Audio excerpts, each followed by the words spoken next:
Dans cette vidéo du chapitre 1 de mes notes de cours, je résous une autre situation tirée de la section 1.3 de Séguin portant sur la vitesse instantanée. Il s'agit de la situation 2 qui s'intitule l'oscillation d'un pendule et dont on peut prendre connaissance à la page 35 de Séguin, ce que je vous invite à faire immédiatement.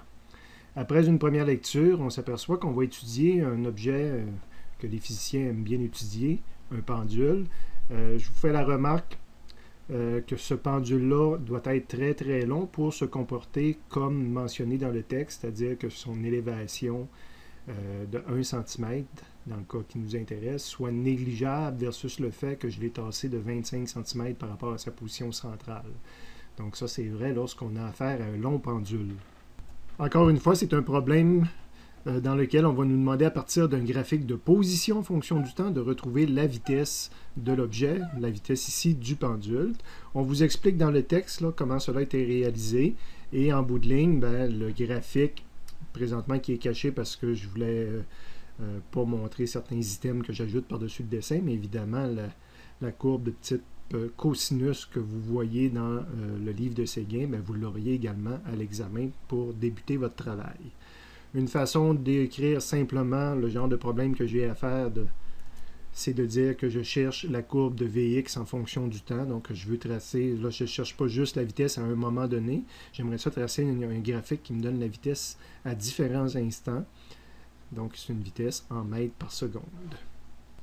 Je pourrais aller dans le résumé, mais présentement, on utilise toujours la même chose dans le résumé. C'est la façon de calculer la vitesse instantanée à partir de la courbe ou de l'équation de position. Donc, en calculant la pente de la courbe x de t en prenant 2 points sur cette courbe-là, 2 points sur une tangente à la courbe, on arrive à calculer la pente à différents endroits.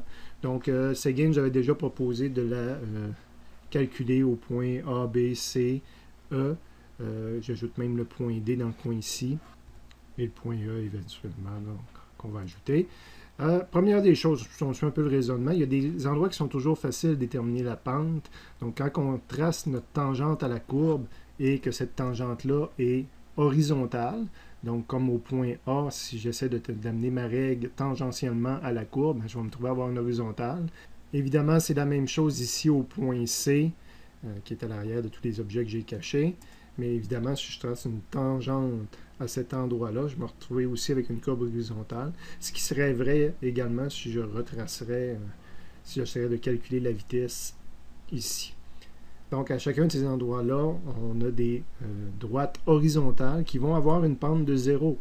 Donc, au point A, C et les autres sommets de la courbe, si on veut, ma vitesse selon x en A et en C va être égale à la pente en A, va être égale à la pente en C, et je n'ai pas besoin de faire de calcul de x2 moins x1. Je devrais savoir que mathématiquement, la pente est égale à 0 à ces endroits-là. Si la pente est égale à 0, ça veut dire que la vitesse est égale à 0. Et ça se comprend, exemple en bas ici, mais l'objet recule jusqu'à peu près moins 3, un petit peu avant moins 3, j'y recule jusqu'à 0.25 d'ailleurs. Et là, il se remet à avancer. À un moment donné, quand tu recules, puis là, tu réavances, tu vas avoir passé par un point où ta vitesse est égale à 0, ce qui était vrai aussi en haut, mais on n'avait pas le dessin de l'autre côté. Les autres points, je ne pourrais pas m'en sortir aussi facilement. Donc, on va commencer par calculer la vitesse au point B. Donc, la technique qu'on utilise, première des choses, c'est de localiser le point B qui est en arrière ici, de prendre une règle et de tracer une tangente à cet endroit-là. Donc, une droite qui passe le plus tangentiellement, qui va avoir la même pente, si on veut, que la pente de la courbe au point B. Donc, c'est la droite que j'ai mis en pointillé ici. Et je vais calculer la pente, donc à quelque part, je vais peut-être mal montrer ici parce qu'il y a d'autres objets en même temps, mais à quelque part, je vais calculer la pente. Ma façon de montrer que je calcule la pente de quelque chose, c'est de mettre un genre de petit triangle ici et d'écrire MB. Donc, si je calcule MB, je vais avoir aussi VBX. Donc, tel que mentionné dans la loi de physique qui est ici. Donc, pour avoir VBX, je calcule MB.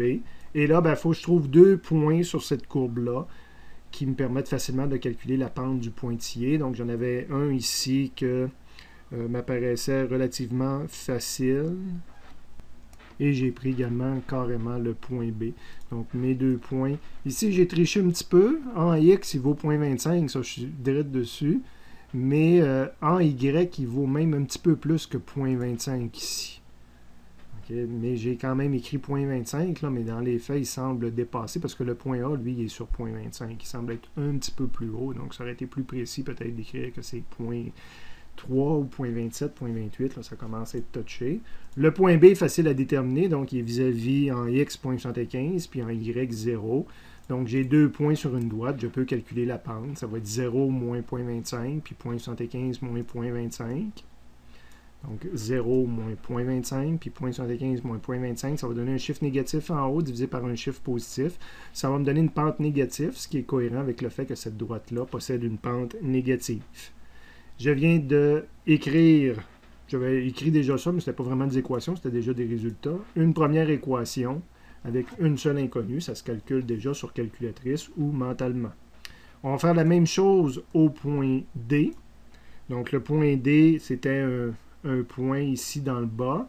Donc je vais tracer une tangente, je vais prendre ma règle, puis je vais m'approcher de la courbe. C'est le pointillé que j'ai obtenu ici, qu'on va voir bientôt. Là. Il y a un pointillé que je peux venir qui touche à la courbe très légèrement. Je vais essayer de décacher d'autres choses pour qu'on voit qu'au point D, je me suis approché.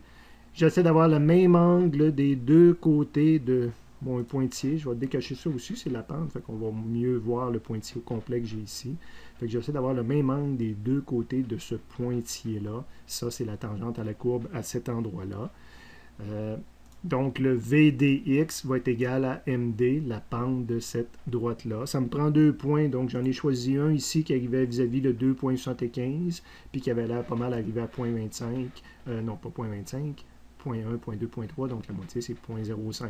Donc, 2.75 en X, puis 0.05 en Y. Et l'autre point que j'ai pris toujours sur cette courbe-là, c'est quand il est venu toucher au moins 3 ici en bas, parce que ça arrivait vis-à-vis le pointillé. Donc, en X, je suis à 1.5, puis en Y, je suis à moins 0.3. Donc, j'ai 2 points pour une droite. Je peux calculer la pente. Ça fait 0.05 moins 0.3. Donc, 0.05 moins 0.03, puis 2.75 moins 1.5. Ça va être positif en haut, positif en bas. Donc, je m'attends à une pente positive qui est cohérente avec ma droite que j'ai tracée ici. On va calculer aussi la pente en VE. Pas la pente en VE, excusez, la pente en E. Ça va me donner VE, ou plutôt ça va me donner VEX. Va être égal à la pente ME. Donc, je veux calculer quelle est la vitesse au point E ici. La méthode, tracer une droite. Donc, c'est mon diagonale qui est ici, une droite qui vient respecter la tangente à la courbe, qui vient respecter la pente de la courbe à cet endroit-là. Choisir 2 points cette courbe-là, fait que j'ai pris du 2.75 j'ai mis aussi le 0.25 au lieu de mettre 0.27 ou même commentaire que je faisais tout à l'heure ici. Donc c'est des méthodes graphiques, des fois c'est pas toujours précis à 100%. Ce que je veux en bout de ligne, c'est avoir le ME, la pente de ce pointillé-là. L'autre point, j'ai pris carrément le E, encore une fois. Fait, vous voyez, j'indique toujours les coordonnées que j'ai utilisées sur mon dessin et le fait que je calculais des pentes. Donc, c'est au minimum ce qu'on doit retrouver là, dans des solutions de ce type-là. La pente, ça va être 0.25 moins 0, 2.75 moins 2.25. Donc, 0.25 moins 0, ça donne un positif. 2.75 moins 2.25, ça donne un positif. Cohérent avec le fait que cette droite-là que j'essaie d'attraper a une pente positive. Le problème d'un point de vue physique est terminé. Si j'ai accès à la calculatrice, ben là, je peux aller plus loin. Si je n'ai pas accès à la calculatrice, je ne suis même pas capable de tracer la courbe de Vx. Évidemment, c'est intéressant de la tracer, donc je vais faire la calculatrice. Je prends quelques instants pour vous montrer que j'ai programmé les 3 pentes VBX, VDX, VEX. Évidemment, VBX et VDX me donnent des mêmes valeurs en valeur absolue, mais des pentes de signe opposé à cause de la symétrie là, de la courbe qui a l'air d'un cosinus. Et en VDX, j'ai une valeur de 0.28 avec les valeurs que j'avais choisies. Ces valeurs-là, ben, je les avais retranscrites si j'avais accès à la calculatrice. Donc, sont retranscrits ici. Et quand j'ai des valeurs, ben, ça me permet d'aller tracer un graphique. Donc, là, il apparaît tout d'un coup, mais évidemment, j'ai commencé par mettre mes coordonnées. Puis, au point A, qui était au temps 0, ben, j'avais une pente de 0. Fait que ça, c'est une courbe de Vx. La vitesse vaut 0. Au point B, j'avais calculé que j'avais une pente de moins 0,5. Fait qu'avec l'échelle, je suis venu mettre le point B à moins 0,5 à l'instant 0,75 parce que le B, c'est l'instant 0,75. Le C, c'est l'instant 1,5. Donc là, j'ai localisé 1,5 et j'avais de nouveau une pente de 0. Donc je passe par une vitesse de 0. En D, que j'avais situé à l'instant 1,75. Donc à 1,75, j'ai une valeur de 0,28. Donc à 1,75, je monte de 0,28. Évidemment, à E, ben, j'ai le 0,5. Et là, quand j'avais ces 5 points-là, ben, je trouvais que ça avait l'air d'un sinus inversé, si on veut. Donc, on part par en bas et on revient. Vous allez voir dans votre cours de mathématiques que la dérivée d'un cosinus, c'est justement un sinus avec la question du signe à gérer, mais c'est une propriété des dérivées des fonctions trigonométriques. Évidemment, ça c'était un système à 3 équations, 3 inconnues, là, les 3 équations en vert ici, que je suis allé mettre dans une calculatrice, où je fais des mathématiques là, un peu plus conventionnelles. Ce qui était déjà fait, ce qui est mentionné ici, dans le fond, c'est de dire, oui, j'arrive à VBX négatif. La pente ici, j'ai une vitesse de moins 0,5, c'est la pente de la courbe qui était là. Donc, j'ai une pente négative avec un signe, mais évidemment, en valeur absolue, sa vitesse, c'est 0,5. Ici, j'avais déjà une pente positive, sa vitesse en valeur absolue demeure positive, évidemment. Et VE, c'était aussi une vitesse avec signe qui était déjà positif. Sa valeur absolue demeure positive. Évidemment, en valeur absolue, ben, c'est la même pente que VB. Donc, la pente ici, le moins 0,5 et le 0,5 en valeur absolue sont égales, mais en signe, elles ne sont pas égales. Il y a une inversion là, entre les deux.